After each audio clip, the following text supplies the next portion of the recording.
Hello दोस्तों, स्वागत है आप सभी का शक्ति ऑनलाइन क्लासेस यूट्यूब चैनल पर। आज हम क्लास 10th की हिंदी की टॉप 20 क्वेश्चंस करने वाले हैं, वो भी चैप्टर फर्स्ट की। तो चैप्टर फर्स्ट का नाम क्या है? श्रम विभाजन और जाति प्रथा। श्रम विभाजन और जाति प्रथा चैप्टर की आज हम 20 क्वेश्चन करने वाले हैं। तो चलिए चलते हैं पहला क्वेश्चन की ओर। पहला क्वेश्चन नंबर कर रहा है, श्रम विभाजन और जाति प्रथा के लेखक कौन है? श्रम विभाजन और जाति प्रथा के लेखक कौन है? तो जैसा कि आप लोगों को पता होगा कि श्रम विभाजन और जाति प्रथा के लेखक डॉक्टर भीमराव अंबेडकर हैं। श्रम विभाजन और जाति प्रथा के लेखक डॉक्टर भीमराव अंबेडकर हैं। चलिए चलते हैं अगले क्वेश्चन की ओर। जाति प्रथा का मूल आधार क्या है? जाति प्रथा का मूल आधार क्या होता है? ए भाषा, बी धर्म, सी जन्म या फिर डी में धन। तो जाति प्रथा का मूलाधार जन्म होता है।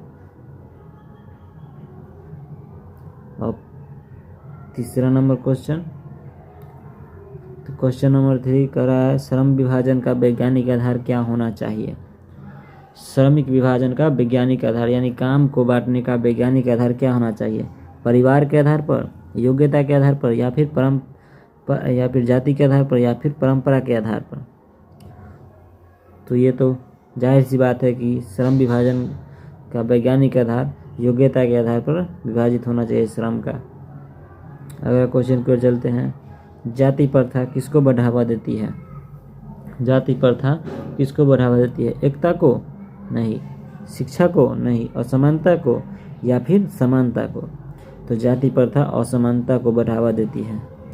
अगला क्वेश्चन कर रहा है, अंबेडकर किस कुरीति का विरोध करते हैं? अंबेडकर किस कुरीति का विरोध करते हैं? सती प्रथा का, जाति प्रथा का, दहेज प्रथा, बाल प्रथा, किसका विरोध करते हैं? तो डॉक्टर भीमराव अंबेडकर जाति प्रथा का विरोध करते हैं। अगला क्वेश्चन की ओर चलते हैं। अगला क्वेश्चन ये कह रहा है कि जाति प्रथा समाज को किस में बांटती है? जाति प्रथा समाज को किस में बांट देती है? 2 वर्ग में, 1 वर्ग में, या फिर अनेक जातियों में, या फिर इनमें से कोई नहीं। तो जाति प्रथा अनेक जातियों में ही बांटेगी। तो जाति प्रथा समाज को अनेक जातियों में बांट देता है। अगला क्वेश्चन, जन्म के आधार पर किया गया पेशा का चयन है। जन्म के आधार पर किया गया पेशा का चयन, न्याय, रूढ़िवादी, प्राकृतिक या स्वाभाविक? तो जन्म के आधार पर तो रूढ़िवादी ही होगा। Option number B is the correct answer. अगला क्वेश्चन पर चलते हैं। जाति प्रथा किसके विकास में बाधा है? जाति प्रथा किसके विकास में बाधा है?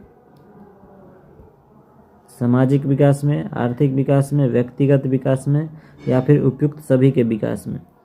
तो जाति प्रथा उपयुक्त सभी के विकास में एक प्रकार की बाधा बनती है। अगला क्वेश्चन कर रहा है, लेखक के अनुसार समाज का सबसे बड़ा शत्रु क्या है? लेखक के अनुसार समाज का सबसे बड़ा शत्रु क्या है? अंग्रेज थे? नहीं। गरीबी? नहीं। जाति प्रथा या फिर भ्रष्टाचार?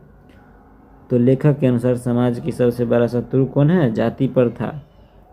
कौन है? जाति प्रथा। Option number C. जाति प्रथा व्यक्ति से क्या छीन लेती है?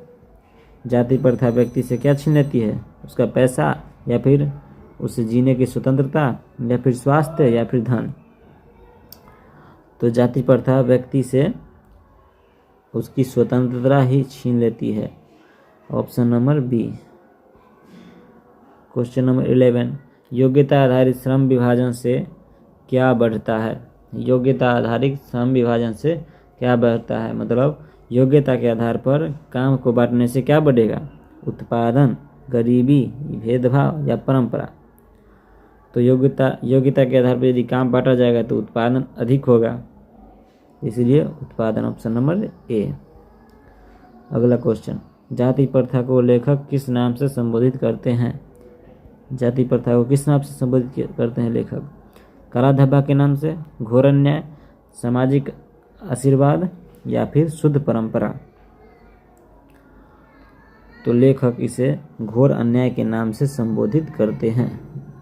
अगला क्वेश्चन, क्वेश्चन नंबर 13, जाति प्रथा में कौन सी भावना नष्ट होती है? जाति प्रथा में कौन सी भावनाएं नष्ट होती है?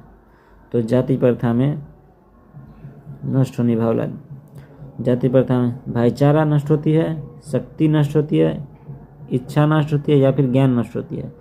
तो जाति प्रथा में भाईचारा की भावना सबसे ज़्यादा नष्ट होती है। नष्ट तो सभी चीज़ होती है, लेकिन सबसे ज़्यादा भाईचारा की भावना नष्ट होती है। अगला क्वेश्चन, कौन सी जाति सबसे अधिक उत्पीड़न झेलती है? उच्च जाति, मध्य जाति, निम्न जाति, सभी जाति। तो भाई सबसे ज़्यादा उत्पीड़न तो निम्न जाति ही झेलती है। Option number C. अगला क्वेश्चन, जाति प्रथा किस प्रकार की प्रथा है? जाति प्रथा किस प्रकार की प्रथा है? वैज्ञानिक प्रथा, अवैज्ञानिक प्रथा, सहज प्रथा, धार्मिक प्रथा। तो जाति प्रथा एक अवैज्ञानिक प्रथा है, क्योंकि जाति प्रथा किसी भी प्रकार से मान्य नहीं है। ये इंसान की सोच ही जाति प्रथा लाती है, इसलिए जाति प्रथा अवैज्ञानिक प्रथा है। Option number B is the correct answer.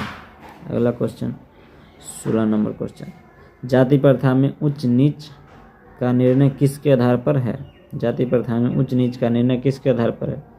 तो जाति प्रथा में उच्च नीच का निर्णय शिक्षा के आधार पर, व्यवहार के आधार पर, जन्म के आधार पर या फिर मेहनत के आधार पर। जाति प्रथा में जन्म के आधार पर ही उच्च नीच का निर्णय किया जाता है। अगला क्वेश्चन, जाति प्रथा समाज को कैसा बनाती है? तो जाति प्रथा समाज को कमज़ोर बनाती है, मजबूत बनाती है, उन्नत बनाती है या फिर संगठित बनाती है? तो जाति प्रथा समाज को एकदम से कमज़ोर बना देती है। Option number B. अगला क्वेश्चन, श्रम विभाजन का उद्देश्य है। श्रम विभाजन का उद्देश्य क्या है? श्रम विभाजन का उद्देश्य कार्य का विस्तार, कार्य को सरल बनाना, कार्य को रोकना, संघर्ष बढ़ाना। तो श्रम विभाजन, आदमी की योग्यता के आधार पर यदि श्रम का विभाजन किया जाता है तो कार्य विस्तार नहीं होता है, कार्य को सरल बनाया जाता है, क्योंकि जिस आदमी को जो करना चाहता है उसे वह काम मिले तो वह अच्छे से करता है, इसलिए काम सरल बनता है। तो इस क्वेश्चन का आंसर हो जाएगा बी, कार्य को सरल बनाना। अगला क्वेश्चन, जन्म आधारित पेशा किसका उदाहरण है? जन्म आधारित पेशा किसका उदाहरण है? जन्म के आधार पर पेशा रूढ़िवादी शासन का उदाहरण है, इसलिए इसका आंसर बी। अगला क्वेश्चन और आज की क्लास के लास्ट क्वेश्चन है, जाति प्रथा व्यक्ति के किस अधिकार पर चोट करती है? जाति प्रथा व्यक्ति के किस अधिकार पर चोट करती है? तो जाति प्रथा व्यक्ति के किस अधिकार पर चोट करती है? भोजन के अधिकार पर, कपड़ा पहनने के अधिकार पर, समान अवसर के आधार पर या फिर खेल कूद के अधिकार पर? तो जाति प्रथा व्यक्ति के सबसे ज़्यादा चोट करती है समान अवसर पर। उच्च जाति को अधिक समान अवसर मिलते हैं और नीच जाति को कम अवसर दिए जाते हैं। धन्यवाद आप सभी को इस क्लास को देखने के लिए, और यदि यह क्लास आप लोगों को अच्छा लगा हो तो इसे शेयर करें, सब्सक्राइब करें चैनल को, और अपने दोस्तों के पास भी अधिक से अधिक शेयर करें, ताकि हमें और भी ज़्यादा एनर्जी मिल पाए कि हम और वीडियो बनाएं अच्छे क्वेश्चनों का।